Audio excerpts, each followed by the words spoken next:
Barnaby Jones will return next Thursday night at 10, 9 Central and Mountain on most of these stations.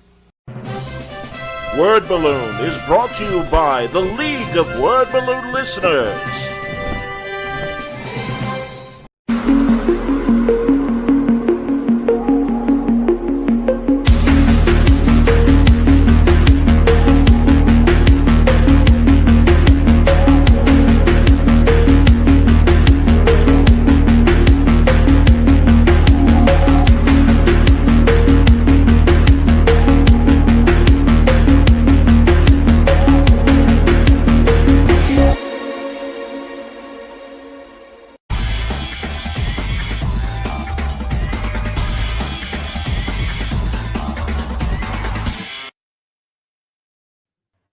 Good evening. Welcome back, everybody. Time again for Word Balloon, the comic book conversation show. John Suntress here with one of my favorite Chicago comic book people. We've known each other, man, almost the 20 years that I've been doing Word Balloon. It's from Challengers Comics right here in the city, Patrick Brower. Welcome, buddy. Thanks, John. I think there's a mistake, though. I tuned in to watch Barnaby Jones.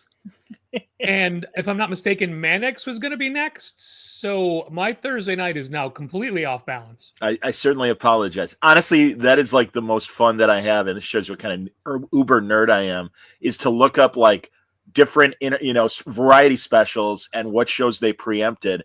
And, you remember when we were kids with SNL, when they do the fake ones, like the Waltons eat their children will not be seen tonight, in those first seasons of SNL and stuff.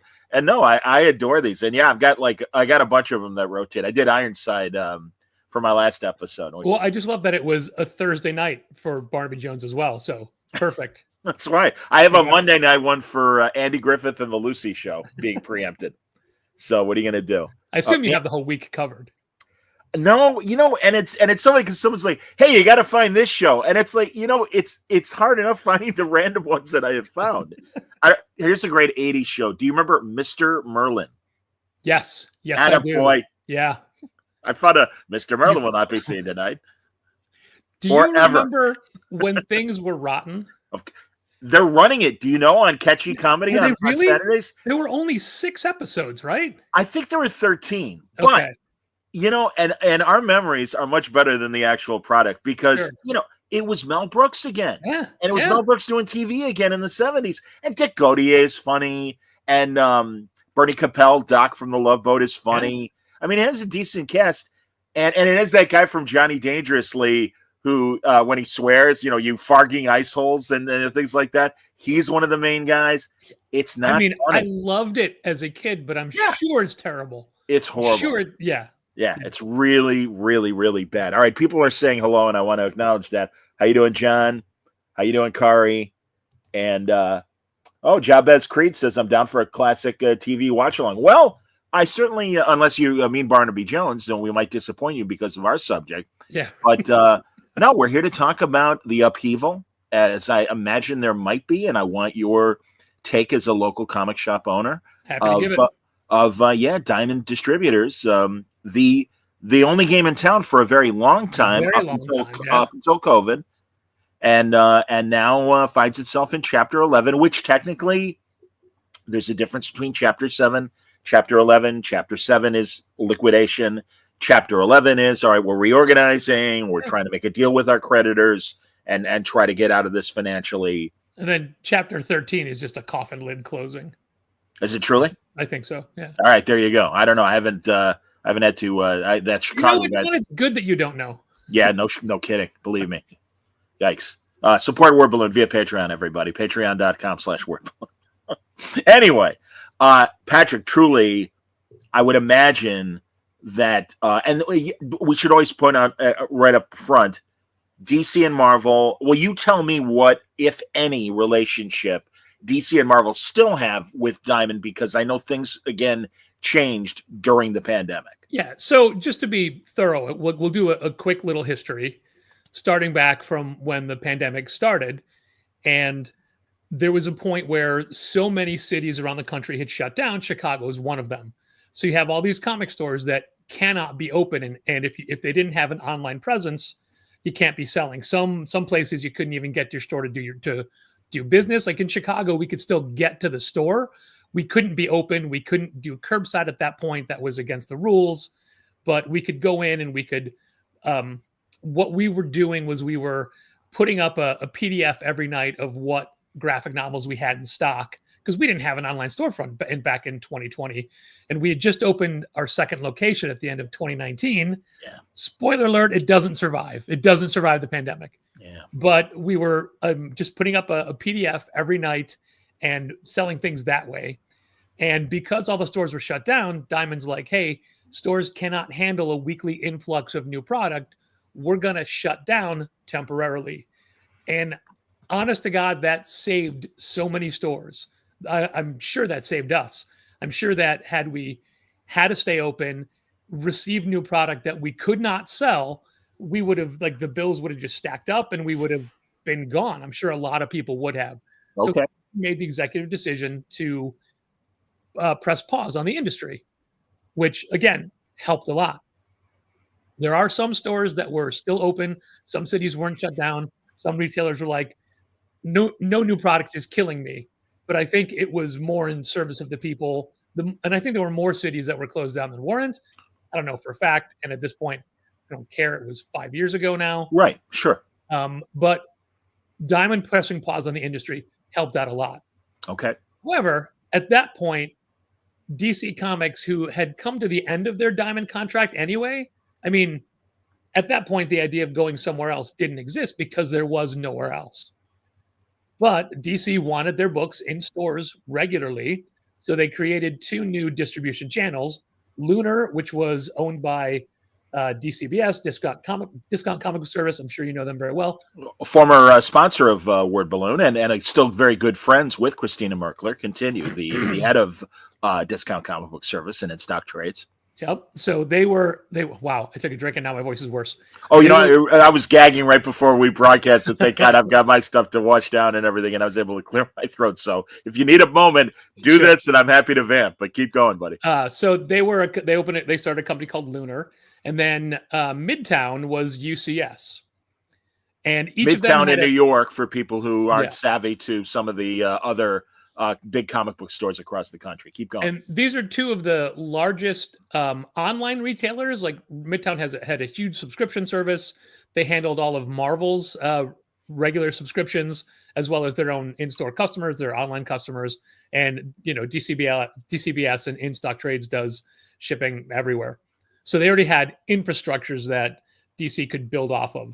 And they each had 6-month contracts to do this. And then by that same token, DC pulled away from Diamond. And that was what started the dominoes tipping. And right away, if you wanted to sell DC Comics and you're a comic store, you have to get an account at one of those 2 places in the United States. There's still other distribution worldwide, but obviously we're focusing on the US because, well, we're in the US and we're very geographicist like that. Yeah, I don't know if you've noticed lately. We're very proud of our country. And moving on. So yes. So you had to open an account in one of those 2 places, right? There's retailers that refuse to deal with Lunar because they're the competition, but technically so was Midtown. You had to pick one or the other, or none. There are some stores that said right then and there, I don't want DC anymore. Forget it. Wow. Fine. Yeah, that's there kind of significant, obviously. There's stores that still to this day don't carry DC because of this. Wow. And then eventually Diamond reopened, stores started coming back, and it was business as usual, except you had to get your DC Comics somewhere else. And we chose Lunar because geographically they're only 3 hours away from us, and we always figured if there's a problem, we can get out there. Yeah, in no time. That very true. Absolutely, man. Yeah, they're still in Fort Wayne, right? I know they moved for a while, but I believe they moved back to Fort Wayne, Indiana. Yeah. Yep. Okay. So, I mean, honestly, over the last 5 years, there have been points where shipments have been so delayed. I'm like, I just want to go out there and pick it up. I don't know if we're allowed to, but so distance was our mitigating factor. And it wound up being the better choice because after 6 months, UCS said, hey, we don't like doing this. This isn't for us. We're going to move on. Wow. And I'd heard that they were still going to like distribute toys and other things. I don't know if they did. I don't know if they do. We never used them, so I never checked into it. Okay. But we were a Lunar company from a Lunar customer from the beginning. Okay. So that's what made other publishers realize we don't have to stay with Diamond anymore. During the pandemic, Diamond took steps to work on a plugin for Shopify. Shopify is the largest online storefront for online stores. Like they are the infrastructure for you to have a fully functional e-commerce site as your website. Got it. And what Diamond had done, and it was literally Chris Powell had pushed it through during the pandemic, was the plugin that was able to take your existing inventory and put it online, meaning it has the right pictures, the right descriptions, the right weights for shipping, the right pricing, everything you would need to do by hand if you're trying to do it without a plugin, because Shopify needs things to be in a certain format. So Diamond took the steps to make it so you could do that. At that point, Challengers was using Comic Suite, which was Diamond's in-house software system for subscription management for pulling books for subscribers.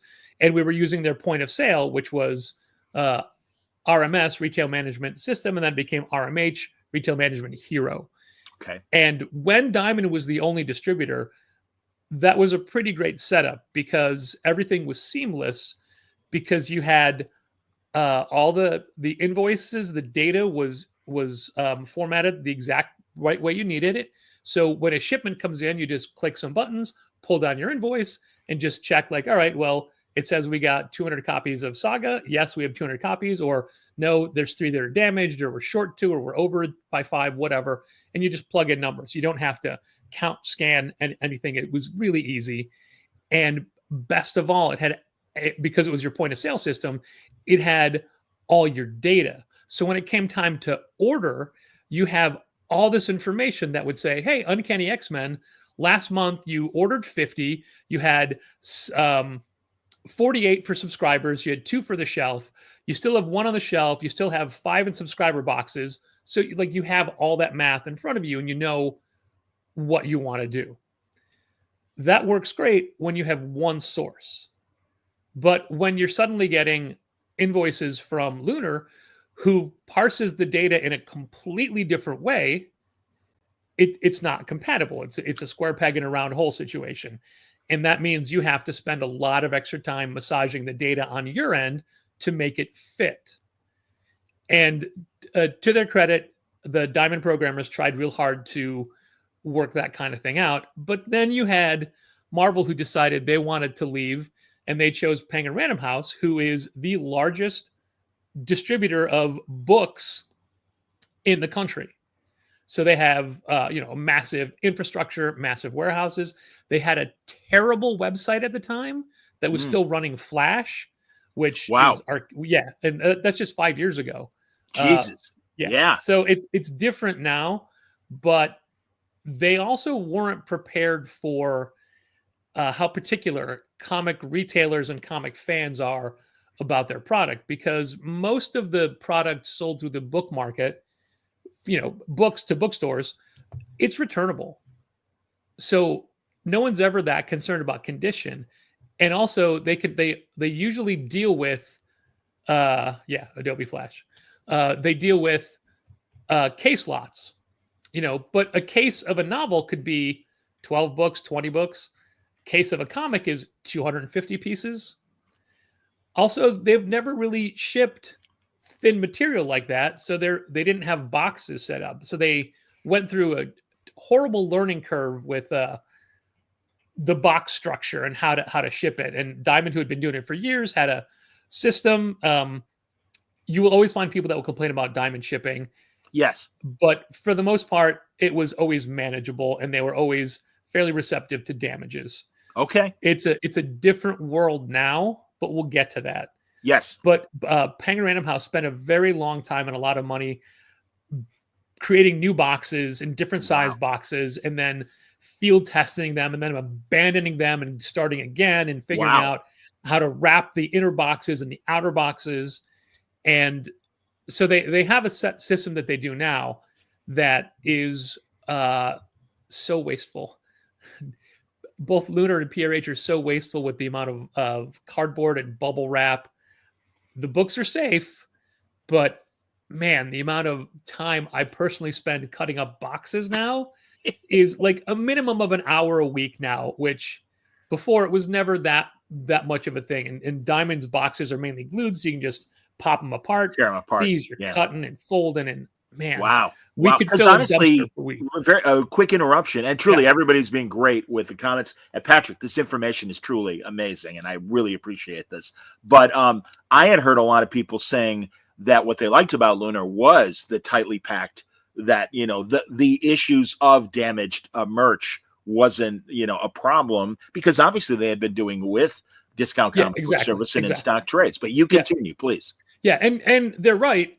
The books come fairly well secured, but at the cost of so much material.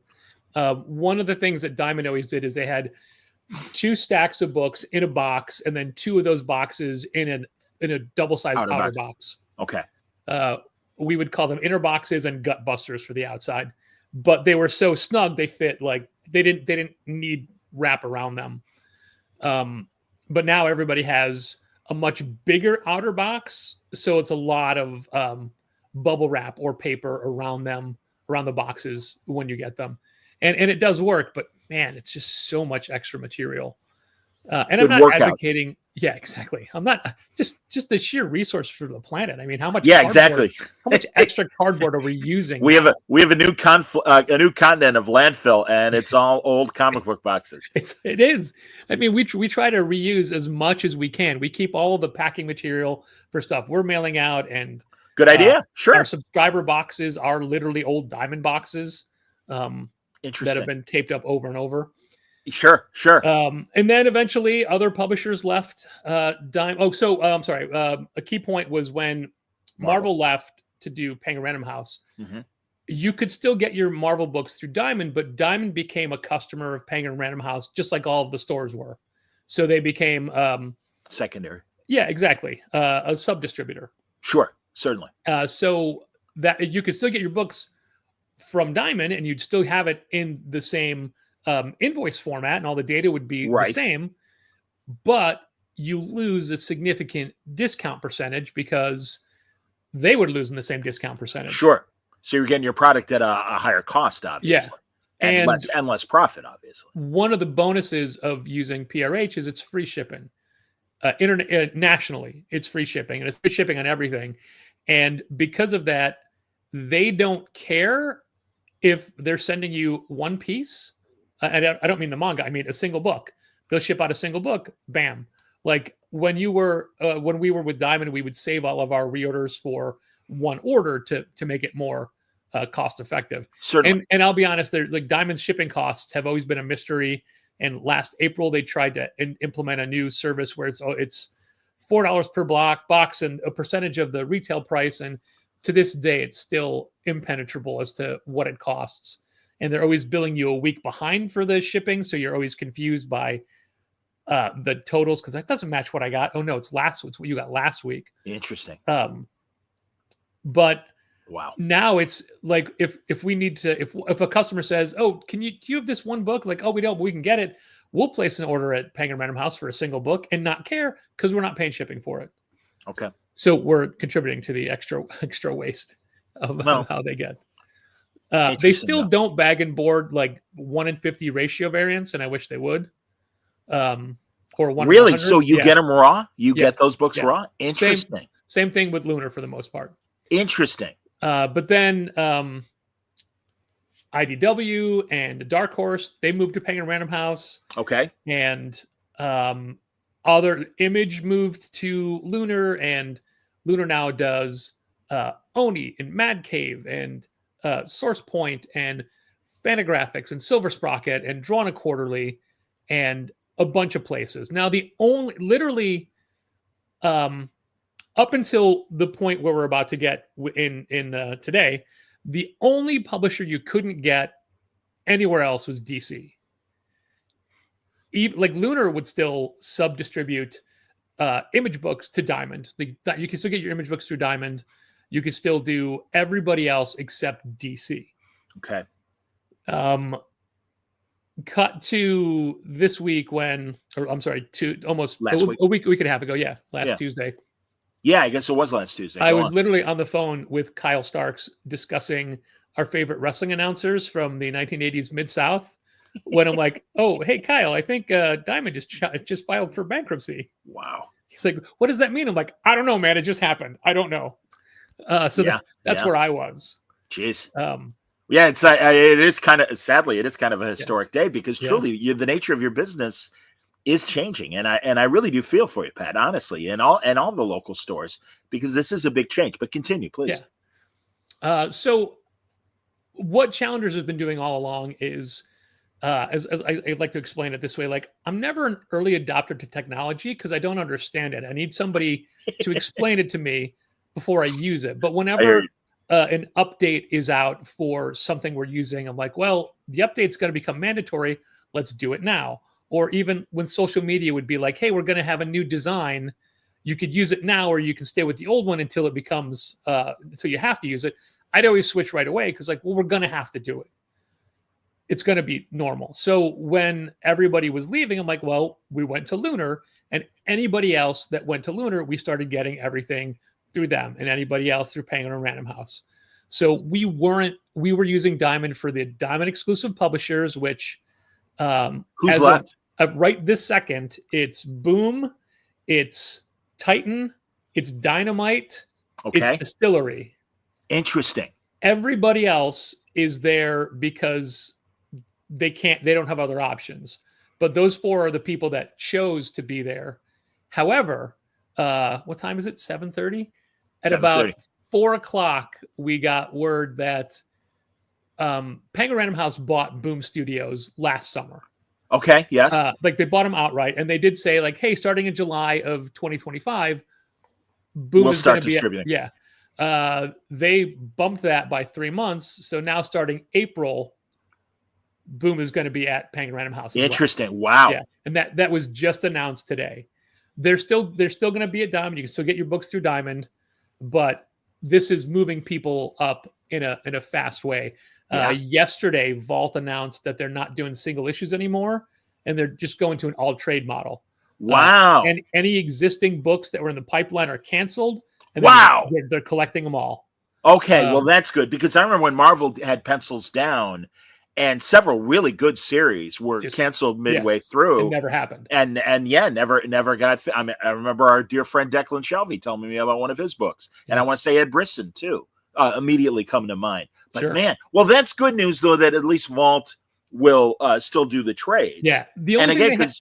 Tell me, Patrick. Well, please. the only thing they haven't talked about was the new Money Shot, because Patton Oswalt was coming on to co-write with Tim Seeley, and they've solicited a 0 issue and a number 1 issue of the new series, and we got cancellation notes this evening of every other single issue that we've ordered from Vault, but not Money Shot.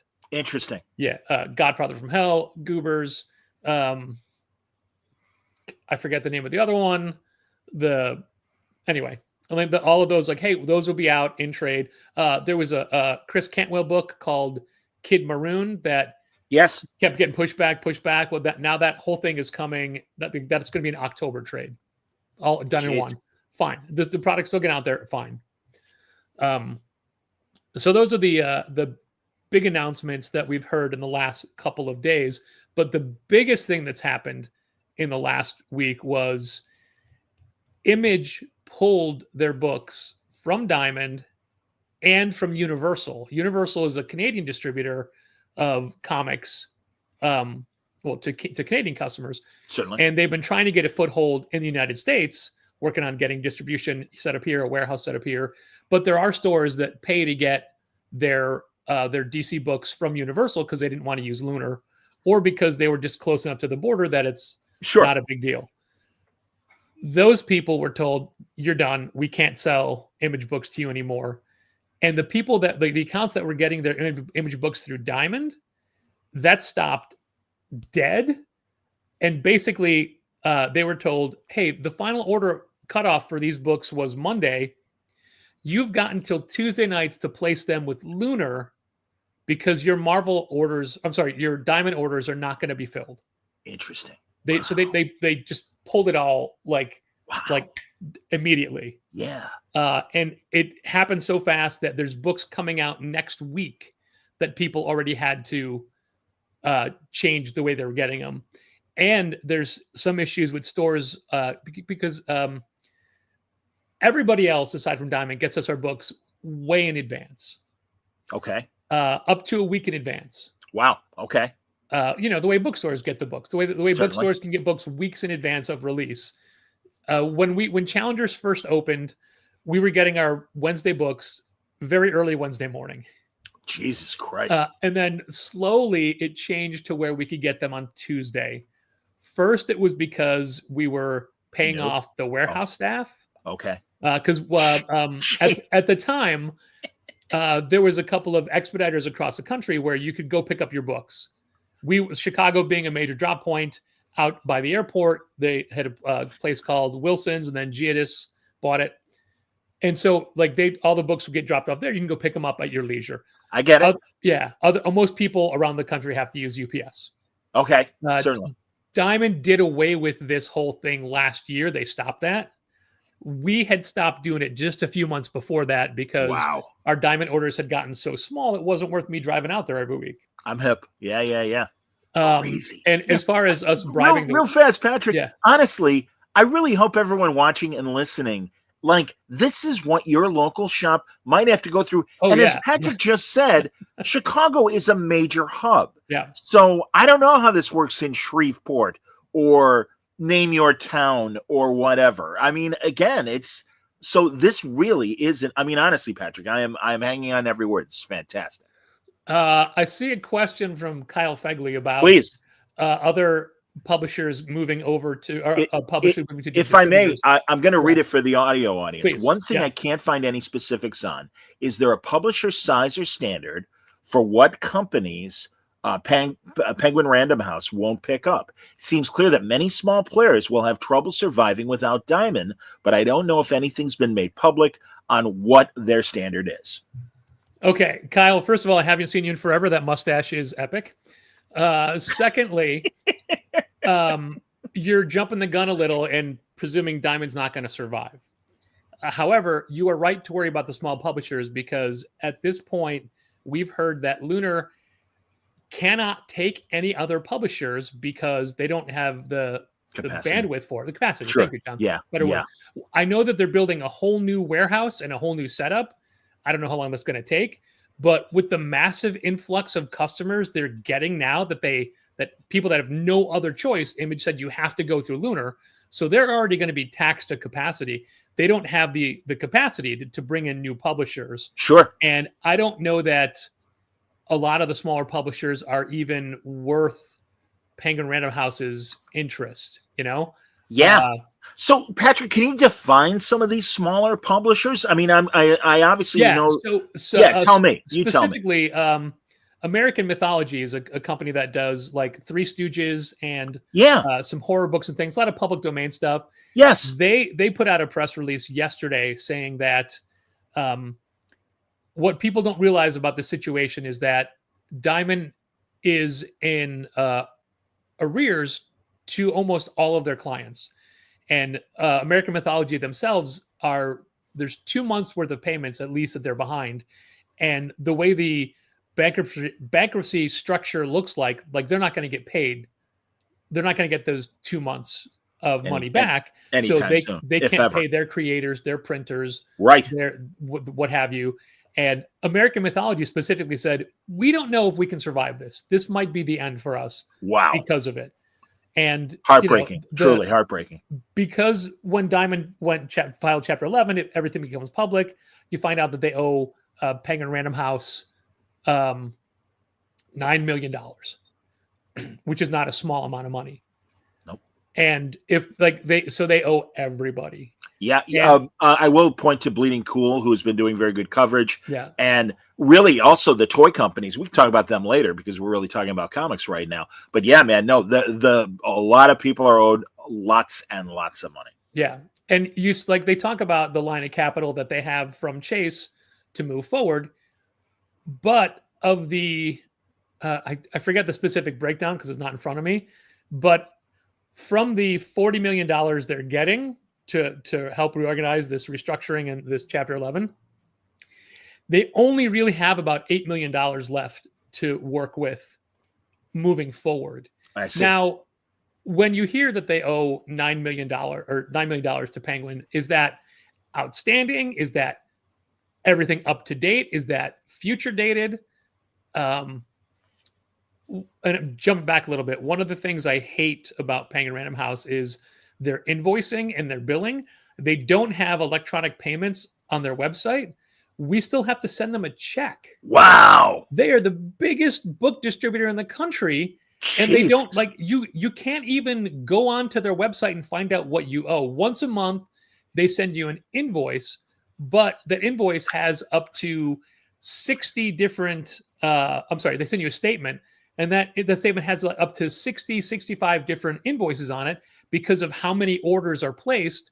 And the payments, if you have terms, you're paying, 30 days, 60 days, 90, whatever your terms are.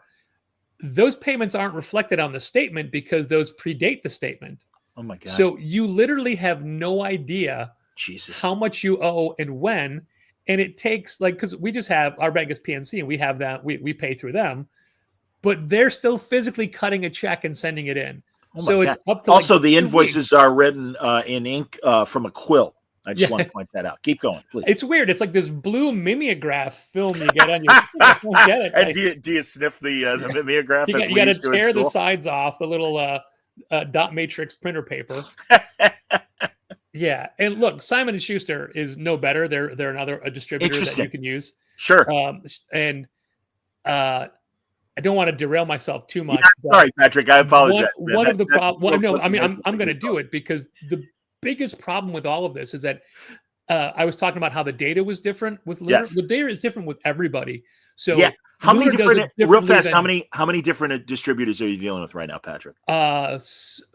7 regularly, but specifically for new comic product, for new issue comics, it's Lunar, it's Diamond, it's Penguin Random House, but we do new graphic novels from all of those, plus Hachette, plus Simon & Schuster. Wow. You've got Southern Hobby for gaming and supplies and toys. You've got Matt's Baseball for supplies. There's Scholastic. Yeah. So there's a lot. Yeah. I'm sorry, buddy. Yeah, please continue. There's a manga called Toilet Bound Hanoko-kun. And we were restocking from Simon & Schuster. And we got 7 different numbered volumes on this invoice. And it was listed 6 different ways. The same title, the same distributor, 6 different ways. Like they don't even pay attention to the data in their own system. They're not going to care about how it correlates to the rest of the industry. Wow. So the good news on that front is there's a bunch of people from each industry got together and are forming what's called the Comet Standard, which is basically saying this is the way all data has to be. It's just a matter of making sure every publisher, every distributor will follow it. And it's been years in the making. It's apparently very close, but I think this might be derailing it. Where are they potentially, like, is there, because I know there used to be the Diamond Summits and you were always very kind to let me see and be a fly on the wall for some of those Diamond Summits over the years. But yeah, is that where Comic Pro is Comic Pro? Yeah, Comic Pro is leading the charge happening, for that. It's happening there. It is happening at those events. Okay, good. The next Comic Pro meeting is at the end of February in Glendale, California. Are you going? Are you sending an envoy? Maybe. I want to because I got a bunch of friends in LA, and also one of the best things you can do for a ravaged city is to keep the tourism going. So like to bring an influx of people in to spend money in that community is helpful to that. I hear you. But we're waiting to see how finances balance out on this end. Okay. Do you have another point before we go to questions? Because I do want to acknowledge some of the people in the chat who have been making good questions and things. So finish your point. Bring on the questions. It's yeah. fine. Oh, okay, buddy. You Sure. got it. Let's see here. Kari says, I'm not familiar with how large your store is. Her local comic shop is quite small. They never order variant covers unless requested and can't get newer ones. Are they profitable to have in stock? Yes and no. They're profitable if something big hits and everybody wants that one and you ordered high. Otherwise, you're just splitting your numbers across a bunch of different titles. They're not any more or less profitable because only in the rare instances are people buying the regular cover and a variant cover. If they're just choosing the variant cover over the A cover, then it balances out. I also know that Marvel, and I don't know if they still do it, would be, hey, you want that variant cover for the new #1 of Amazing Spider-Man, you got to get Luke Cage number 24, and you got to buy so many of those. They don't do that anymore. Thank God. Yeah, okay, great. Again, this is, and that's why I'm talking to you, man, is to know what the current status quo is. All right, good to hear. The match 2 ratios for things like that, yeah. Stanley wanted to know, and unless you had another thought about variant covers. I mean, I think there's way too many. I don't think that, if there's more than 4 covers to a book, why? Dynamite is egregious where they do like up to 27 to 35 covers per book. Yeah. Like you don't need that. That would be one of my questions when Nick eventually comes on the show, Barucci. And I like a lot of Diamond product. Sure. But yeah, the variant, and I understand because Nick came from Dynamic Entertainment where he was doing limited edition posters and collectibles. So I do understand that. You can do that, but not so many. Like a lot of the like Marvel and DC do theme cover months, like Jose Luis Garcia Lopez. Great. Let's pick one theme a month. We don't need 4 themes in 1 month. I'm hip. We don't need Skrull covers here, but also She-Hulk covers here. And we're gonna spotlight this artist on these covers, and then here's the 4 regular variants we would do anyway. Like, just rein it in. I hear you, man. Stanley wanted to know if Diamond's performance degraded over the years. Up until recently, I would say no. Okay. We're very lucky, and we seem to not have as many problems with Diamond as a lot of people did.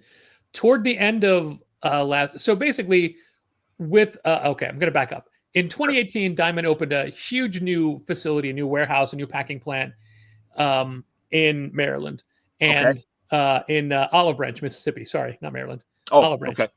And I got to tour it, and it was great, and it was state of the art, and it was just one of many across the country for them. Since they've lost so many major publishers and their business has decreased so much, they can't afford all the warehouses they have. So they were shutting their Plattsburgh plant down, and Plattsburgh is basically where all the single comics came from, and Olive Branch was all the stuff, all the product. So they were migrating. They knew they were going to migrate everything from Plattsburgh to Olive Branch, and they had a time frame set up, but the landlord at Plattsburgh said, "You got to get out now." Wow. So they had a rush to get it done by the end of the year, and they were not prepared for that. So that started causing a lot of problems. Interesting. To today, we are still a week behind with Diamond as to getting the product for the actual release dates. Like the stuff that was supposed to go on sale yesterday, we'll have for next week. Okay, interesting. There are some stores that are getting them on time, but a lot of stores are not, and we're one of the are not. Interesting. We're not terribly concerned because we only get stuff and a few of those publishers from Diamond. Okay. And none of those books are books we can't live without. I understand. Yes.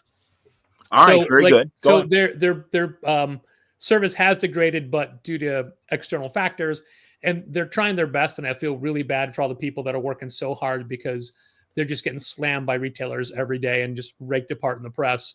But I mean, it is not the service that we've expected. And because they're in the same boat we are, because they're getting the same books, they're getting the books from the same places we are. So they don't get them ahead of time to ship them out. They got to work twice as hard to get them to the people who need them on by the on sale dates. I get it. I absolutely get it. Chandasuk says my local comic shop is closing this week after 18 years. Diamond not shipping books didn't help. And also that sucks. Mikey says, as a shop manager, I can say Diamond was the bane of my existence in terms of their order mandates and how we got books later and later over the years. He said Diamond just had the only huge infrastructure to get everything for years, and he says they grew very complacent after a while. I will say that in my experience, Diamond has always tried to do better for retailers. Like, we switched over in 2009 to Comic Suite as our whole point of sale system. Yes. We didn't have a point of sale system. We still had a cash register back then. Sure. And so they spent all this time and money into this system, and it always had brought problems. You know Cheryl Sloboda? I don't. Keep going. She was one of the, she doesn't work for Diamond anymore, but she was one of the pioneers, like people leading this computer revolution for them. I see. And once it got successful and got running, they're like, okay, we don't need you anymore. We'll see you. But they had 3 programmers, then down to 2 when we stopped using their system. So they couldn't keep up with all the data changes and the data problems. And it was like, I really appreciate them using the system, and it was incredibly helpful for us to a point, but that point ended. Interesting. We are caught up with questions, and I appreciate it. So please, people, if you have more questions, sure. Yeah, please continue the story, Patrick. I mean, so as you said, you're getting less product than you used to as far as the comics go. What, is there still an impact because of the toys and other things? Yeah. So like you said, getting them a little later, obviously, but keep going. That's always been kind of a crapshoot if you were ordering anything from Hasbro from Diamond, because there was never an official release date or rollout, and you'd see things at Target that you don't have. Okay. You get stuff Target didn't have. Like, there was no rhyme or reason how it came first. Wow. Obviously, like, the pricing for us is terrible versus the pricing for Target. For Target, yeah. Because big box stores obviously having more outlets and stuff. Yeah, absolutely. I get that. Sure.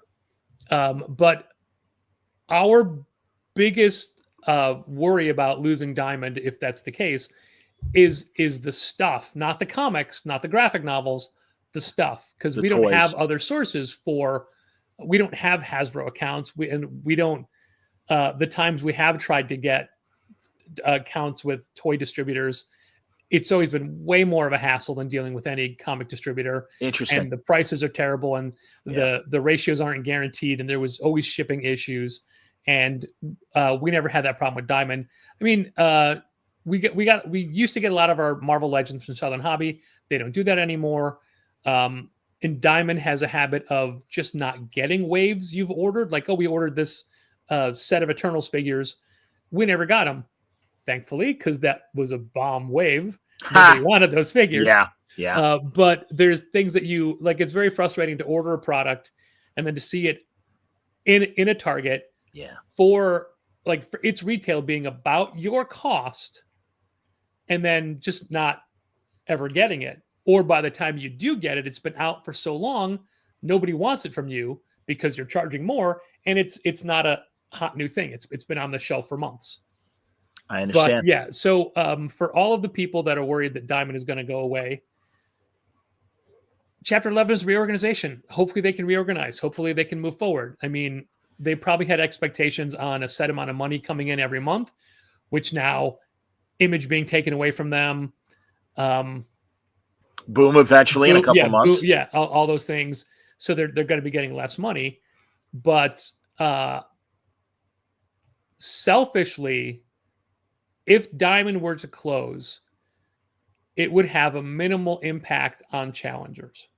That's great to hear, buddy. It would have a bigger impact on a lot more stores and a bigger impact on the industry. Yeah. But as Kyle had mentioned, it's definitely messing up with the livelihood of a lot of smaller publishers. Yeah. We are at kind of a breaking point where there are, and I know this sounds anathema to say, there's too many comics on the stands. Too many because you can't display them, you can't focus on them. Yeah. You can't promote them. I can't read them, and if I can't read them, I can't tell you if you should read it or not. And it's hard, but I mean, obviously, like there's always room for good comics, but there's more comics than ever before right now. There's more good comics than ever before. There's more bad comics than ever before. Agreed. Yes, taste is subjective, but no, but I know what you mean. no store can carry everything. Absolutely not. And when every book has 5 to 36 covers, you can't carry those either. Yep. So the word curation gets thrown around, I think, too much in the What's retail the industry. word? Curation. What does that mean, buddy? Curating. Curation. Yeah, okay, sorry. I'm with you now. Yeah. No, it's all right. Your beard got in the way. It's all right. I didn't know what you were saying. It's all right. It does. So basically, a lot of what people are saying, John, is, I miss you, man. a lot of shops like to say, like, oh, we curate our line. Well, everybody does. You have to. But saying you're curating it makes it sound like you're a museum, you know. I get it, but the sheer fact of saying, "Oh, I don't have space for this," that's curating. Sure. But I mean, every shop should have to curate. Yeah, exactly, and every shop should have character. Especially, I mean, we truly are blessed here in Chicago with the amount of really quality stores, not just in the city, all of the city, but of course in the burbs as well. And I mean, I will say it. You know, Patrick and Dal, the owners of Challengers, they cut their teeth with graham crackers and learned a lot of great stuff and made a better store. And that's no disrespect to graham crackers. It's also a different store with a different character because of their curation. I like to say that we also learn what not to do. Sure. Hey, all my radio lessons of what not to do, I apply to podcasting. Absolutely. Yeah, literally, Challengers was born out of all the things we wanted to do but couldn't elsewhere. I'm hip. Yeah. It's great to see like stores like today. Like, have you heard of the new store Goblin Market? No, tell me where that is. It's right by Delilah's and Rotofugi. Is that Uptown? I don't know the neighborhood. Diversey and Elston and around there. I don't have it. But good to know. It's a manga store and a gaming store and a comic store, and it's a gorgeous location, and it is such a whole different presentation and look. But I mean, they do comics as well. But to me, it feels like, and I mean this in a positive way, but it's going to sound very self-serving. It feels to me like what Challengers was back in 2008, Goblin Market is now. Okay. Like that, like showing you like, hey, this is how different this kind of a store can be. Absolutely, man. And I will say, as a shopper of Challengers and stuff, it's a comfortable store. It has a lot of space. There's room to sit and browse, and also, you know, really Dal, Patrick, and the entire staff are incredibly, you know, they're good hand sellers, and they really do know their product. You know, again, Pat, proof is, here we are, you know, 16 years later, and you guys are still in the business. Yeah. And as you said, man, no, you guys took it hard during COVID. I remember. Yeah. And I'm really glad. I mean, I was scared for you guys, and I you know, really wanted the best for you. And I'm really glad that you got through the rain, as Barry Manilow once said. Yeah. You know, I mean, it cost us a location, but you know, we got out. Yeah. Here, Francis says, our friend Francis Davis has a couple questions. Patrick, do you think there'll be a centralized ordering platform breaking out between Manage Comics and other consumer ordering tools? Okay, so that's an excellent question. Manage Comics is what Challengers uses for our subscription management for our subscribers. Okay. And it was set up by a Canadian guy named Brian Garside, who at the time wasn't part of the industry. He was just a customer who realized that there needed to be some sort of universal ordering platform for customers of shops. And there's a service called Comic Hub, which was set up by Stu Colson from Heroes Aren't Hard to Find. Was that? No.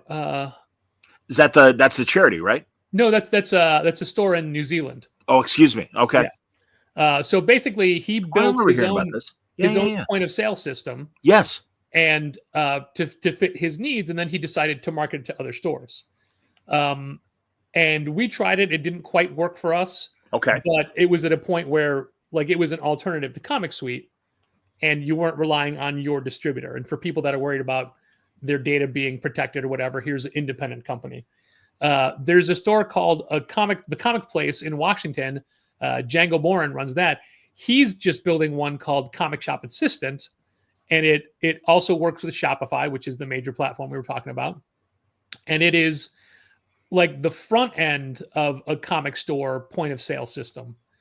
In an ideal world, services like Managed Comics and Comic Shop Assistant will merge and form their a complete package where you wouldn't necessarily need a platform like Shopify to have an online presence. That's kind of what Comic Hub does, but it does things a little bit differently. I don't know, to answer Frank's question, I don't know if there's going to be one specific platform that everybody uses, because that's when things get into trouble. That's why, like, people are always looking to break away. We had that with Diamond and Comic Suite, but even like Comic Suite did not have that many adopters for it being Diamond's proprietary platform. There were still people that were using Excel spreadsheets. There are still people that were using just graph notebooks. Sure. There was Mobi, which is shuttered now, but I mean, still active. But Mobi was a comic inventory system that was real popular for Mac users for a long time. Okay. When I was with Graham Crackers, we were using Mel Thompson's ComTrack, but a lot of those programs just stopped getting support and just stop. I understand. They still work, but they're never updated. I'm with you. I'm pretty sure Graham Crackers built their own and has their own service that they use, like their own subscription service and all of that. Ideally, we use Managed Comics because it is a fully functional subscription tool where you, John, you the customer, you get to have full control of your subscription 24 hours a day. Wow. It's all electronic. It's all online.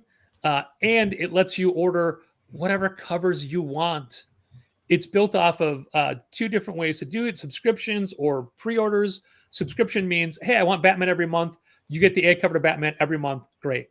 Or pre-orders, where you say, I want Batman 148, the Jim Lee cover, but I want 149, the David Finch cover, but I want 150, just the regular A cover. So you get to choose your covers. Interesting. And it really takes a lot of the guesswork away from us, because when there are 15 variant covers, we're not going to order all 15 covers. But if we can look at our data and see, oh, most people want the Puppeteer Lee cover, so we're going to order extra of those for the shelf. It gives us the tools to hopefully better service the general public that aren't subscribers. Frank had a follow-up question, and that was, if Diamond collapses, what will need to be created to replace the previews catalog as a tool? Again, Bleeding Cool had an article this week that the woman that puts together previews is like, hey, just so you know, I'm still employed, working on the next catalog, blah, blah, blah, everything, like that. And I certainly know in the pre-digital years how invaluable the previews catalog was, both for stores and for customers as well. So it's still super valuable to me. That's when I do the ordering for everybody but DC. I use their catalog. It's changed format. It's changed emphasis. Like, it's really promoting different publishers these years. Sure. Yes.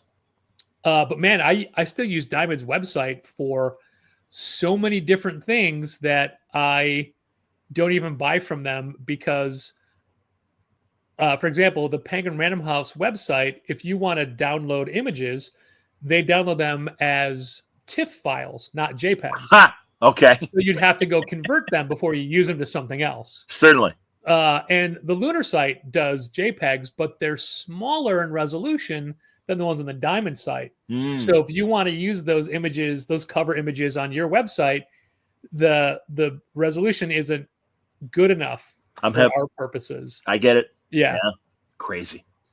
So I'll miss those things if Diamond goes away. But to answer that question about previews, there will never be a previews replacement. Everybody has digital catalogs. Lunar has an image catalog, a DC catalog, or an everything catalog, which includes both of those publishers. Penguin Random House has what they call Panels and Pages, which is their catalog, but it's also just digital. Okay. And John, we're old school. And Frank is with us. He's old school.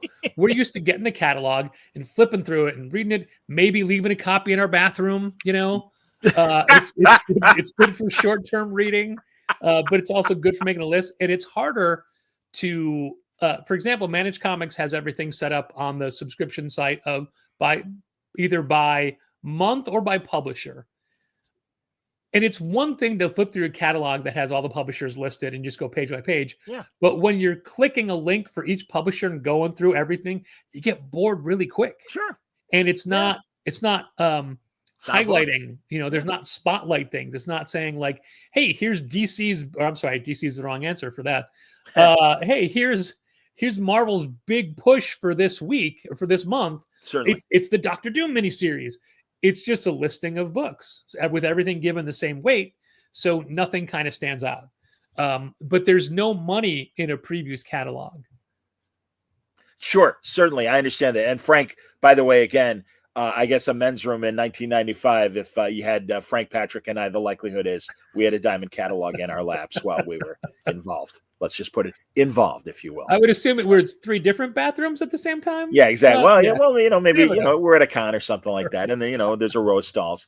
Tamor wanted to know, this is a larger discussion point, but many have noticed the price of standard comics going up from $3.99, $4.99. Do you foresee $4.99 becoming the basic price? If we're not already there, would be my comment. Yeah, 100%, and it's not a big deal. Okay. It's a big deal when books are $5.99, $6.99, $7.99, $8.99, $9.99. DC was Agreed. doing some single issues as like up to $12.99 for anniversary issues, but Wow. no, $4.99. Like there used to be a reason books would jump to $4.99. Like, oh, it's got a couple extra pages, it's got 4 extra pages. But Marvel's been doing Amazing Spider-Man at $4.99 for a while now. Okay. And sometimes that book only has 19 pages. 20 is your standard, but occasionally, like if they were doing their gang war story, and it'd have 2 pages of a map. Like, oh, here's where Tombstone's men are, and here's where the Maggia's men's are, and here's where, like, who's got Central Park. I don't count those as story pages. I hear you, son. Those I'm books with you. have 19 pages. Like, oh man, you're getting less value here. Well, and but it's also they're one of their best-selling books, so they can do it. Yeah, and I get a lot of my books digitally and stuff, and I do notice that lower page count and stuff. And and I even remember when I was really following Brian's X-Men run, and it's like, hey man, 19 pages, what the hell? I thought we get, and this is I think around the 22 thing. Yeah. But a lot of times it would be a double page spread of those fantastic, and he started in Powers, but really all of his books where you're interrogating a bunch of people, all and they're all the just talking heads. Yeah. Like the size of thumbnails or whatever. And it's, just, no, I didn't see him. Yeah, whatever. And you get a little taste of the Marvel Universe all at once or whatever. Yeah. So Kari says, you mentioned Kyle. He was on our show last night. Yeah, Kari from Splash Pages podcast. When he took off before the news, he dropped, I assume we're going to be talking Diamond news, and then left. No prep, all rumors. Well, now you're getting straight shit from Patrick here, Kari. So there you go. Stanley wants to know, could this industry shakeup make publishers focus on trades over single issues? You mentioned earlier, Stanley might have missed it. Yeah. But Vault Comics now no longer doing floppies and purely doing trades moving forward. I don't think that that's ever going to be the majority will be trades. I think single issues are never going to go away. I think the fact that they're still here now, when I like to compare it to music, John, in your lifetime, how many different music formats have you spent money on owning music? 45, LP, cassette, DVD or CD, and then digital. So 5. And I remember Tim Kazurinsky, the wonderful comedy writer and former SNL player, being on a panel show on PBS and saying, "All right, I bought this song," and I forgot 8-track, of course, another format that we had. I was going to ask if you ever bought 8-tracks. Oh yeah, absolutely. My first car had an 8-track player. And truly, like we had them in the house, we had them in the cars. My father and my older brother and stuff. No, it's but after a while, it's like, all right, how many times do I have to rebuy James Taylor's "You Got a Friend"? And it's like, man, I don't think I have a friend anymore, Warner Brothers. You keep making me pay every time you put up a new. He's not your friend if he keeps demanding money.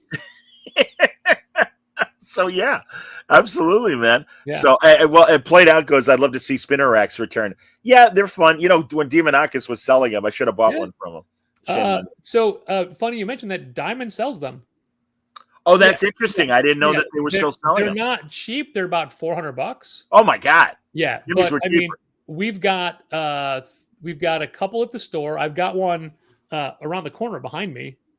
They're actually like everyone has the ideal of wanting one of the old Hey Kids comics spinner racks that we grew up with. Yes, But those are also thin and rusted and beaten up. You 100%. only want them from the nostalgia. The Right. new ones are real sturdy and don't damage the books nearly as much and have wider pockets. Yes, I was going to say, I know that Jimmy was doing that with his as well.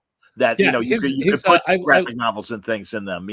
I liked his because he offered you black or white. Yes, diamonds are just black. Okay, like the diamonds have a flat base. I mean, a good solid base. Yeah, like, and they hold up real well. Frank doubts here. I'm going to put this up that folks would really want to pay the price of production up front on a graphic novel. Yeah, any indication of how that might change the price point of a Vault graphic novel if they don't have the floppies to front load the costs? That's a good question. I guess what we'll do is we'll look at when they start putting out their graphic novels only. We'll compare them to the prices of the graphic novels of the collections of pre-release material. Yeah. I mean, if you look at like Brubaker and Phillips, those guys are the king of the original graphic novel, but they're also lightning in a bottle creators where you're going to sell dozens and dozens and dozens of whatever their book is. Yeah. But Dark Horse recently was trying to kickstart a new superhero universe written by Cullen Bunn, like a superhero horror universe. And they did it with the launch of a graphic novel first. Basically, they'd taken what was like a 4 or 6 issue miniseries and just put it out in one book. And it's a decent concept, and it's like a Jayleigh versus Cthulhu kind of very, very. I'm doing it a disservice by calling it that, but just to give it a quick summary. Yeah. We couldn't sell any. Interesting. Nobody wanted to take the $17 risk. And it's only $17 for how many pages? It was like a full 4 or 6 issue collection. Yeah. 100 pages, 120 pages, something like that. Yeah. No, and Cullen isn't, a newbie. I would say compare like when Layman and I'm now blanking on the artist with Chew. Rob Gilroy, who I love. Absolutely. No, great guy, man. And two great guys. But imagine them coming out with Chew as a graphic novel first. And who knows what kind of traction they would have gotten at that point, because they certainly weren't names. And certainly Cullen's been around long enough to be a name, if not, a top name, the way Brubaker and Sean are and everything. Interesting. Yeah, honestly, if Chew had come out in a graphic novel form, I think, because I mean, as far as I know, that was Rob's first work. We knew John Layman because he was a letterer for a while and an editor writing Thundercats, and then so he was around for a while. But yeah, I don't know that we would have gone heavy on it. Man, you can do the same thing with Saga. You can say, what would you have ordered for Saga if it was a trade first? Now Stanley's, and I've wondered this as well, truly. Maybe digital single issues and physical trades are the future. But Vault's not doing that. It's just purely right to trade. They're not doing any digital. I don't think so. I think that if anything, digital has proved all it is additive to the industry. It's not a replacement. For everybody who was worried about digital taking over, it never really did. And a lot of the people that I know that do Marvel Unlimited and whatever DC is called, they're doing it for the out of print historical back issue type stuff. And yeah, they're reading a lot of the new stuff as well, but it's new stuff they were never going to buy. They're reading it because, oh, well, we have access to it. Here it is for free. Like it's not cannibalizing sales because people weren't going to necessarily buy those books anyway. It's just it's an added value of being able to get everything on the platform. I'm with you. Kyle, and this is a very good observation. He says, funny how the flip side of the idea of floppies outperforming OGNs, on the kids' side, it seems people only want graphic novels, even in comic shops. Well, I get that from a parental standpoint. Yeah. I absolutely get that from a parental standpoint. And it's like, no, I want to buy my kid a book. And especially a parent that is willing to walk in and buy kid comics and stuff. But again, it's like, maybe I know a lot of them are like, they didn't grow up with the hobby the way they did. Some are passing it along to their kids, but a lot aren't. And I have friends from high school They're like, oh, my kid's totally into comics. Where, in fact, one of your former customers, because the kid grew up and moved to the West Coast, Amy Dolinsky. Oh yeah. And the Dolinsky family, Yeah. Yeah. Good people, man. And yeah, no, Amy was like, all right, where should I go? And I'm like, oh no, you're already going to Challenges. You're going to the best, man. I'm like, you're good. You're all right. There is no better store. So especially, near her and everything. So two things to Kyle's point. One, I think that kids, and I'm not a parent, but from my experience of catering to kids all these years, kids want the same book read over to them over and over and over again every night when they're really young. Yep. And you need a book that's going to hold up. Yep. And a single issue comic is going to get destroyed by a kid. I can attest to that because I would give my nephews kids comics and stuff. I always pick on my my brother-in-law. He's like, hey man, they're into sports. And I'm like, hey man, I don't know if you noticed, but the younger one doesn't like to read books, and he's reading these. And to his credit, he went, "You're right," and I apologize. Good. And I'm like, hey man, I'm not saying nerd shit's better than sports shit, but I'm like, you were having trouble getting the kid to read something. That's how we learned how to read, was reading. Yeah, comics. Exactly. Anyway. That's what I tell every parent. Like, if they have a struggling reader, comics will help you.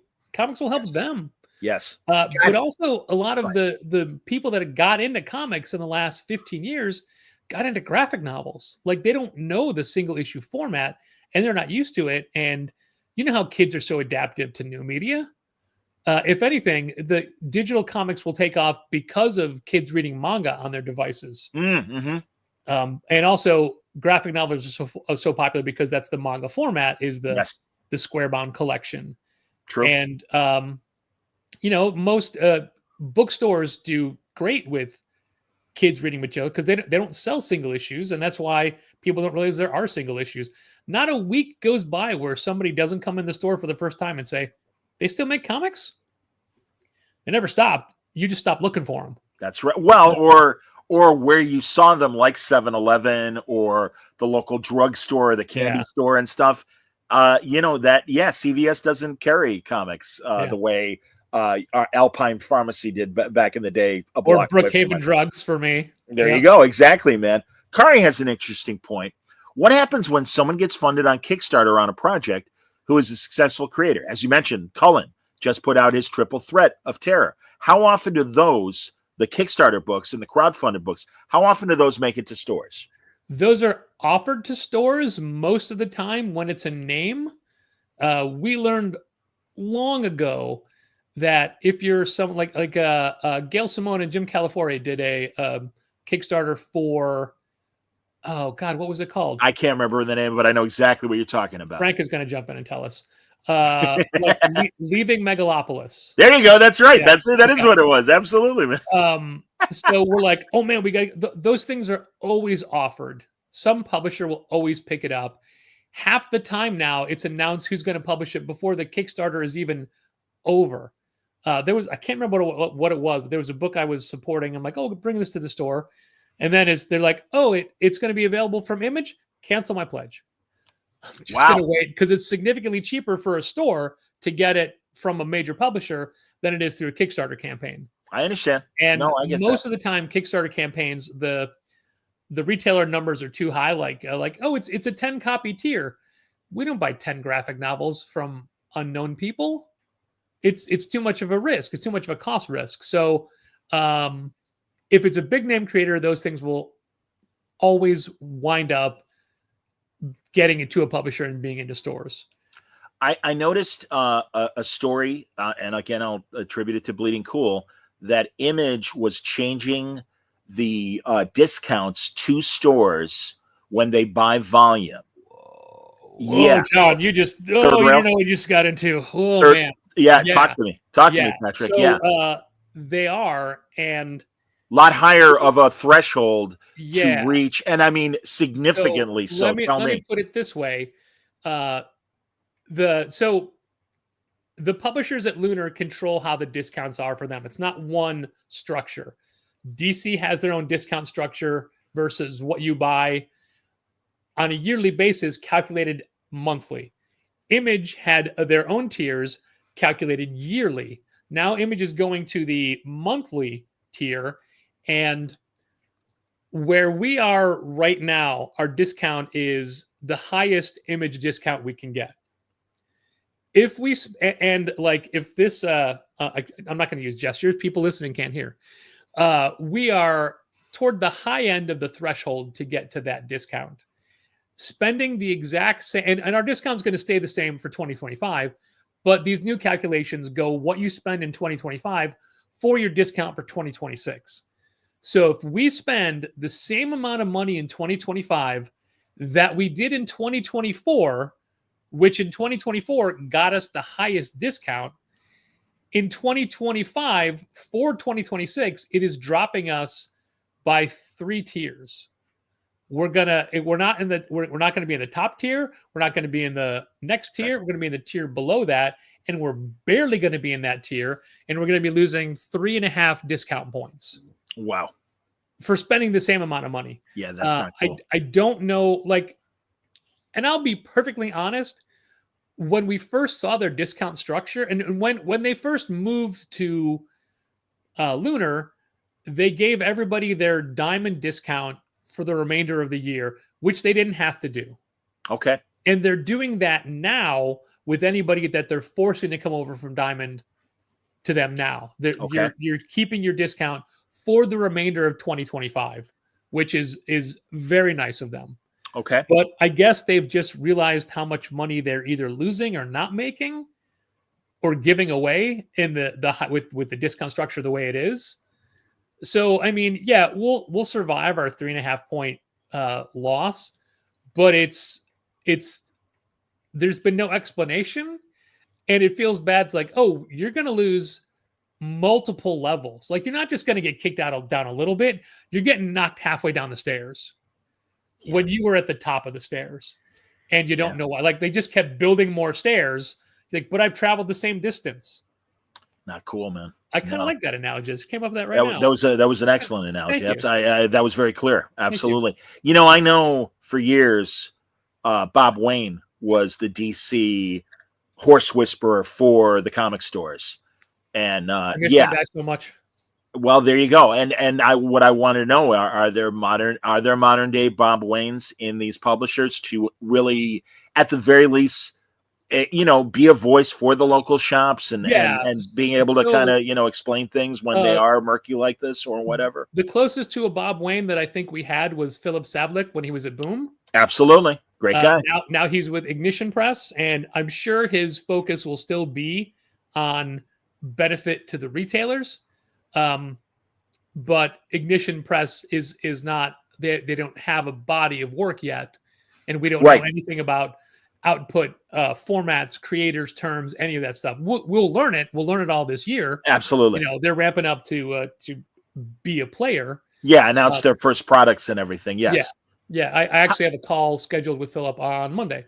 Oh, that's great, man. And Jeremy's been my kind of horse whisperer regarding how they're doing. And again, not really disclosing any state secrets or anything, but no, I just kind of keep tabs. And honestly, I'm going to call him and say, is any of this impacting you guys and what your plans are and stuff? I guarantee you, and I don't know anything. I'm just speculating, but I guarantee you they already have a distribution plan in place, and it will most likely be with Lunar or Penguin and Diamond.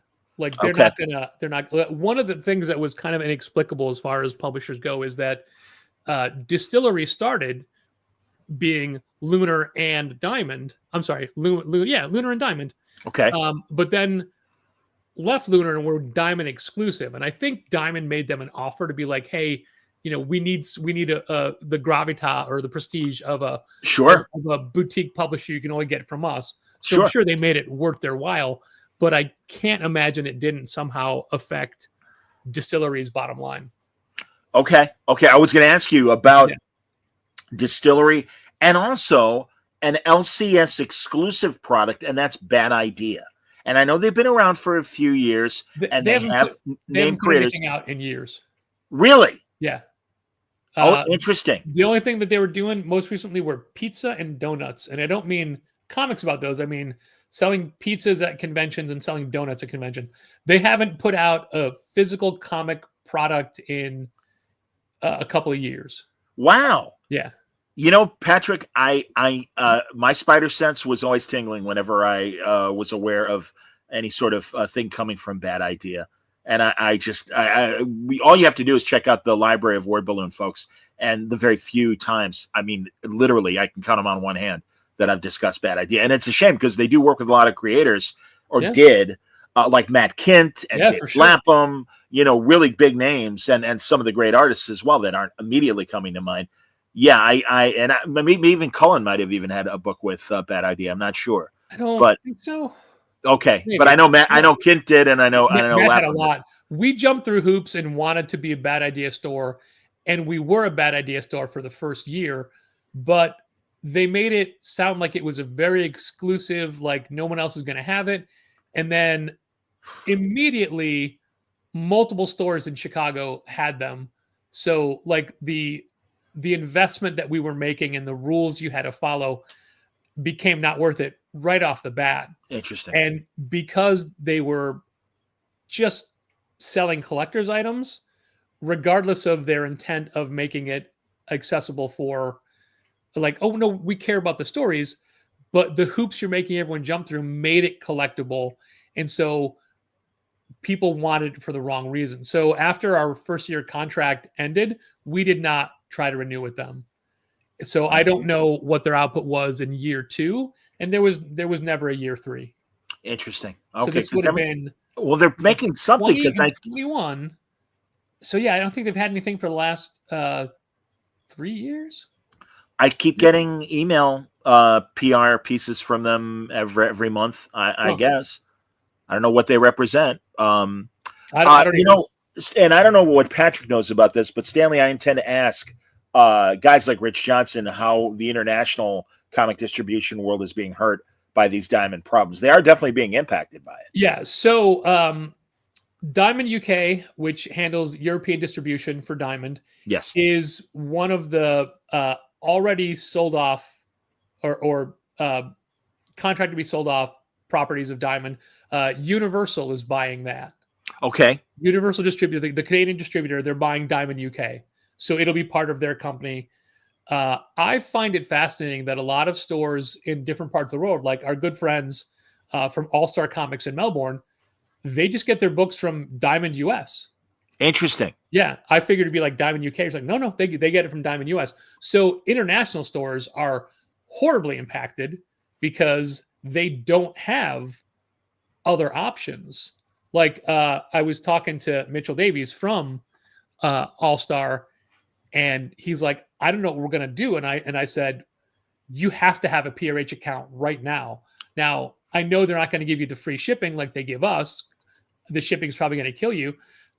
Shipping already kills them anyway. Yeah. One of the worst things about international stores is that the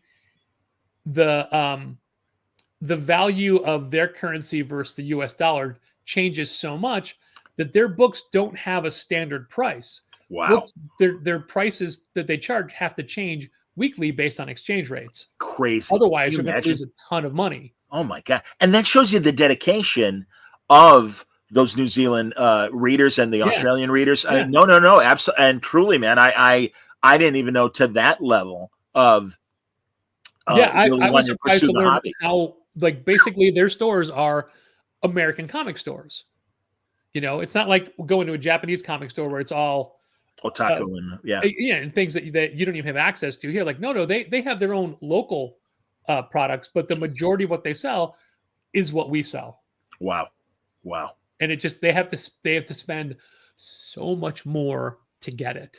That's insane. I was just in Dublin and visited all the comic stores in Dublin, mainly Big Bang, and they're all regular comic stores. You know, they focus a lot more on graphic novels and toys. Like a single issue comics aren't that big of a concern in Dublin because the customer base, you know, they have all the subscribers get all the books they want. That's not an issue, but their dedicated rack space to single issues is considerably smaller. Okay, because they focus more on graphic novels and they're not trying to court the floppies. Weekly non-pull customer. Like okay, if you want floppies, subscribe. That's how you get you. Yeah. Okay. So it's not that they don't sell the floppies; it's that they don't necessarily stock huge on extra flop. Like Big Bang has like an 8-foot wall of of just single issue comics, whereas Challengers is half the store. Yes. I want to point out, everybody, when you come to Chicago, really, Challengers Comics and Conversation, exceptional store. It is very accessible by public transportation. We have the L trains, the Blue Line trains stop at Western, literally steps away from Challengers Comics. Very, very nicely located on the north side of the city. Is that Wicker Park? Yeah, we're right in the middle of Wicker Park, Bucktown, and Humboldt. There you go. Yeah, but like we could be in 3 different chambers of commerce. Literally, the neighborhood changes, John, at the halfway mark of Western, like northbound Western, and us is Bucktown. Southbound Western is Humboldt. Crazy. Like literally the demarcation line is the median of the road. Well, that's why it's a great location, Patrick. And really, I commend you and Dal for these great 16 years of success. And am I forgetting anything else, Patrick? Is there anything we haven't covered regarding this insane story that really hasn't finished, falling out yet? Hey, Chris Minton's watching us. Thank you, Chris Minton. One of our favorite guys. Yeah. One of the best looking guys in comics. One of the nicest guys in comics. And one of the nicest guys in comics, absolutely. He is so much nicer than either of us. Let's that goes without saying, Patrick. We're evil. You know that, Patrick. Seriously. Oh, my God. Calling us troublemakers. Come on. Yes, Sal, I know. That's right, on Facebook today. I know. Well, Pat, the story is ever evolving. Like just the Vault stuff came out yesterday. The Boom stuff came out just a few hours ago. Wow. Here's my takeaway. Please. If you are a store that kept Diamond as your main distributor and still gets all of your books except your DC books through Diamond, you have to make changes. In order for you to survive, you've got to start looking at alternate plate. Like already you've lost image. You need to start making changes. Yeah. If you are a store who from the beginning, when everybody started leaving, went with them, God forbid Diamond goes away, you're going to weather this. You're going to survive without them. The industry will be a little bit dimmer, a little bit darker without Diamond. But I think the industry can survive without Diamond, which is ironic because Diamond was the industry for so long. Yes. And I don't think they got complacent. I just don't think that they expected the pandemic to impact them as much as it did, especially when they went out of their way. And they lost money when they shut down to save stores. And I fully acknowledge that while Diamond saved us, we're part of the reason that they're in trouble is because we left them as soon as it was available. Yeah, I hear you. And again, I appreciate you pointing out the positive things that Diamond did with discounts and working with stores as they did over the years.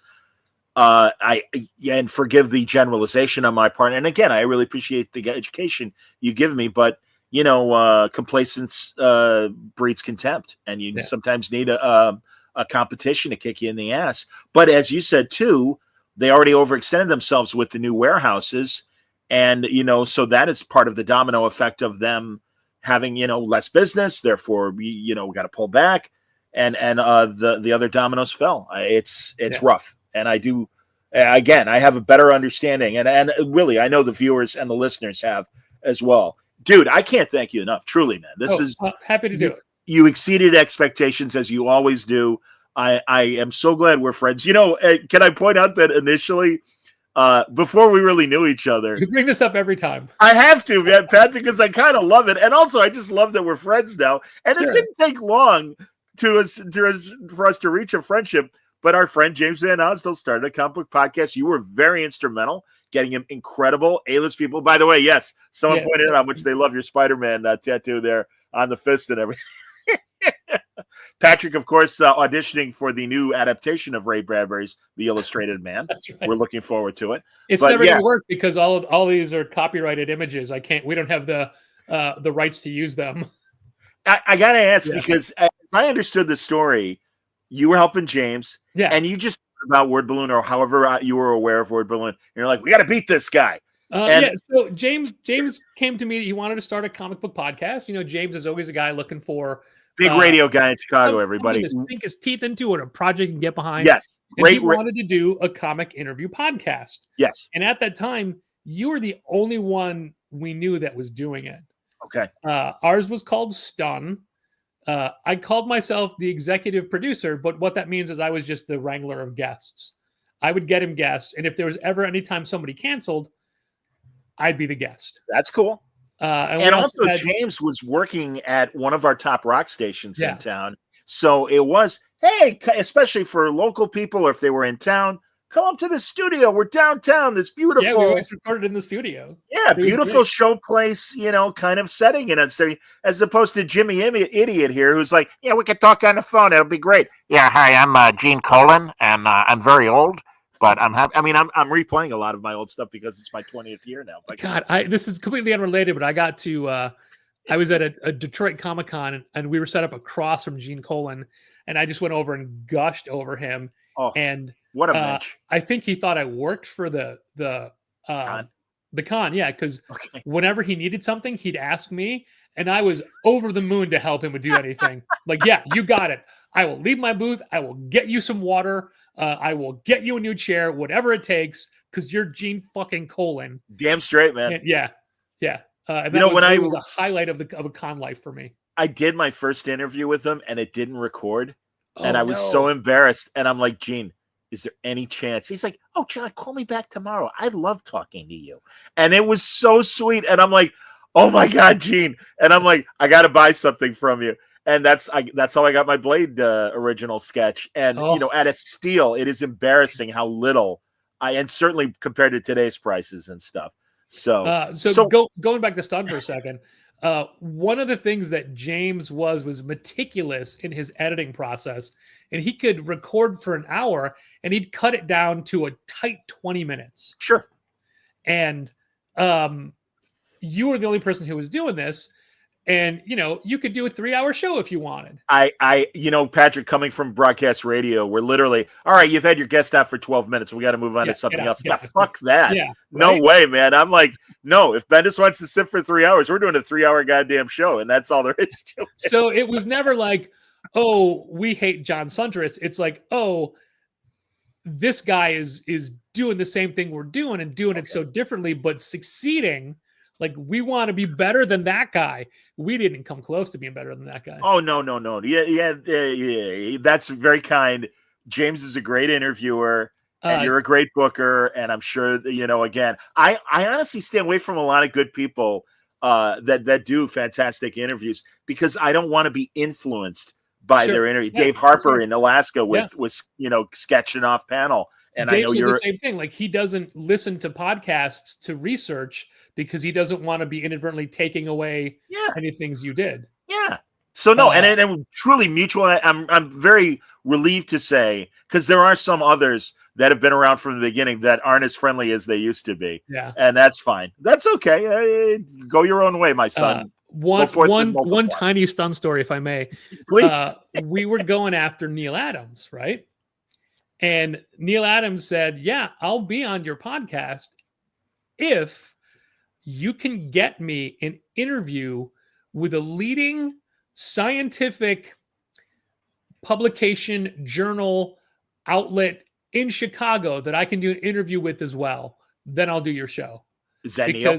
Had to be Neil. Yeah. It had to be Neil Adams. God bless him. And that's when he was in his whole expanding Earth phase. He wanted to go talk about that, and we're like, we're not doing that. we're not even it's not worth the effort. I got him in 2005. Yeah. And I told him up front, I'm like, Neil, I want to talk comics, but I absolutely promise you I am giving you the space to discuss your theories. Not that I believed in them, but sure. Yeah. Was it Otto Binder who is a big believer in that like white noise that if you listen really carefully, you can hear spirits and things like that? Hey, that just makes you more colorful. And that truly did. I don't mean that in a condescending way. It's a great thing for a guest. Like, it's a great thing for the listeners to hear. Yes. I absolutely, and he wrote that at the very least, if not a graphic novel. I know he wrote a story and drew a story trying to explain his theory and everything. Oh yeah, yeah. So Bob Riedel says he literally- likes when my AI captions have my name as John Sundress. Sundress. Yes. Well, go ahead. literally, Neil had initially called his thing something I overheard in a diner, because that's what he was first exposed to it. Because two people at a different table were talking, and he overheard it. Then he's like, "Hey, excuse me, what is this? What are we talking about?" And it's like the first thing he ever wrote and drew about it was called something I overheard in a diner. Yep. Yeah. Yes, absolutely. Sal Abinati, the aforementioned and man behind Alex Ross art, says magnificent store, great people, couldn't agree more. Sal has been one of our most ardent supporters from the beginning, and I don't even know what we did to deserve his loyalty. I feel the same way, man. For it every day. I feel exactly the same way. EJB says, will there be a part 2 for this feature featuring Dow? When John comes to the store and shoves a microphone in Dow's face and locks all the doors so he can't escape. Well, are you there tomorrow, or is Dow there tomorrow? I'm there tomorrow. Okay, good. Regardless, because I owe you guys a visit because it's been forever. And also, what I like to do with Dow and Patrick, for that matter, is talk about TV and movies. Yeah. And that's really because I learn more about television shows that I haven't tried. We're all Doctor Who fans. Are we all Star Trek fans? It's okay if not. Star Trek. Like TNG was my Star Trek. Sure. Dallas more versed with the newer stuff. All right. Well, I'm gonna. Yeah. I look forward to. I was never an original series guy. My good friend Bob, who is not listening to this, is a huge. Who was? My good friend Bob Burns. Okay. Comic creator in his own right. He did a book called Brutally Frank. Okay. He's not listening, so I don't need to pitch him. I need to plug him. Yeah.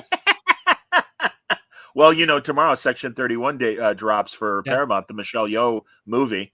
And in 2 weeks, the IDW Section 31 comics comes out. Oh, wow. That's cool. And that's interesting. I wonder who's writing that. Can you tell me who's writing it? I don't know. Don't worry about it. Don't worry about it. I'll find out from IDW. I'll get those people on. I also, God, I'm shocked the X-Files is coming back next month. Season 12. Really? Fox. Really? On Fox. Season 12, yeah. I had no idea. 10 episodes. And I saw an ad on Facebook. So unless it's a fake, and I got hosed, 10 episodes starting Valentine's Day weekend. I hadn't heard anything. I don't know. Subject. So all I can give you is the way I see it. I understand. And also I want to point out, and I could have said it at the beginning, Challengers was recognized with the Spirit of Light Award. Right? Spirit of Light, isn't that the San Diego Award every year, Pat? The Will Eisner Spirit of Comics Retail Award. There you go. Thank you very much for clarification. And they don't hand them out to crappy stores, folks. I mean, this is a great store, and truly, if you're in Chicago, like I said, there's a lot of other great stores, and I'm happy to promote them when I talk to them as well. Sure. And they know they get my respect. But truly, Dal and Pat have been great friends of mine. Once we got to really know each other, and we were no longer in competition, and like, hey, awesome, man! And you guys still do your podcast, right? Yeah, we do. Contest of Challengers. We just recorded episode 721. Congratulations! Very nice. Look, the Eisner Award was obviously a huge accolade, but what your listeners and viewers may not know is I am up for one of the top 30 inspiring women to look out for in 2025. That's right. The NYC Journal has reached out to me specifically because they're doing a special feature in collaboration, and I could be one of the top 30 inspiring women to look out for in 2025. So if I want to be featured and to build my authority and establish myself as an industry leader, all I have to do is reply to them, and that's it. I'll be one of the top 30 most inspiring women to look out for in 2025. Is this a who's who kind of scambo, or? Yeah. All right, there you go. Oh man, seriously, I don't know anyone who's watching or listening. This came through Instagram. That's fantastic. Instagram message, you should. So we've been talking to Patricia Brower of Challengers Comics. Yes, I just go by Trish. Thank you. Dude, excellent job. I want you to hang on. I know I'm probably cutting into dinner time. If not at all. Okay, good, because we got. Oh, Section 31 is written by Alyssa Wong. Got it. Oh, thank you, everybody. That's Yeah. great. Yes, indeed. Boom. And art by Megan Thank you, Lovins. Bob. Good job. Thanks, Bob. That's excellent. All right, man. Everybody, thanks a lot for watching. It's going to be a fun week. Sunday night, my dear friend Allison Baker, formerly of Monkey Brain Comics and Monkey Brain Publishing, is coming on. We're going to talk because she's had this amazing career. At one time, she was the right-hand woman of Robert Rodriguez for a lot of his films in the 90s. And also was an integral part of Winona Earp, the fantastic Sci-Fi Channel series that made it through 4 years, and even had a movie subsequent after the series ended. Also, the woman who played Winona Earp is in the Revival TV series. Yes, indeed. And I got to talk to Celia Norton about their experience with Revival. Looking forward to that. And they both already underway. Set visits, and they got a bunch of stories. So yeah, for sure. Definitely. So it's going to be a cool week next week. Hey, guess who's coming back next Thursday? Talk about Defenders of the Earth and maybe some old DC stories. I think I know. Exactly. So, John, I got to tell you, when I was running DC Comics, I had a great time. But I always felt there was something more for me. I thought I could do more. It always sounded like, all right, don't shoot. It's me, Dan DiDio. like he's, at gunpoint when he's talking to you. All right, we got great stuff coming up. Jeff Johns, Ethan Van Sciver. It's going to be a lot of fun. All right, great. Also, I've never done a Dan DiDio impression in public, much less dueling Dan DiDio impression. You did good. The second you started talking, I'm like, he's doing DiDio. Everybody knows. That was like the greatest compliment very early on Word Balloon. There's a 20th anniversary nugget that literally they heard me on the podcast and they're like, you're the guy that does Dan DiDio. We got to bring him over here right now. And it was Jan Jones and Fletch Chufong. Oh, man. And it's like, yeah, I heard you do me. And I'm like, yeah, I'm sorry, I do. And to Dan's credit from day one, he's like, it's funny. And I'm like, okay, he's just, to do a Dan DiDio, you're just one step away from Yogi Bear. And Yogi Bear meets Jackie Mason. I want to tell you, I'm doing this thing. But you got it. But hey, how you doing? So you got the rat-a-tat of Jackie Mason, but you got the how's it going, boo boo? That's exactly you cracked the code, Patrick. Well done. That is very, very. I have never really thought about it. If viewers and listeners are taking anything away from this episode, that's it. The blueprint of how to do the perfect Dan DiDio. Thank you, everybody, for watching. As always, I thank you for your listening and viewing. Please stay safe, stay happy, stay healthy. Hold on. Say it, Pat. Be a patron of Word Balloon. Well, and more importantly, support your local comic shops. They need that too. Thank you.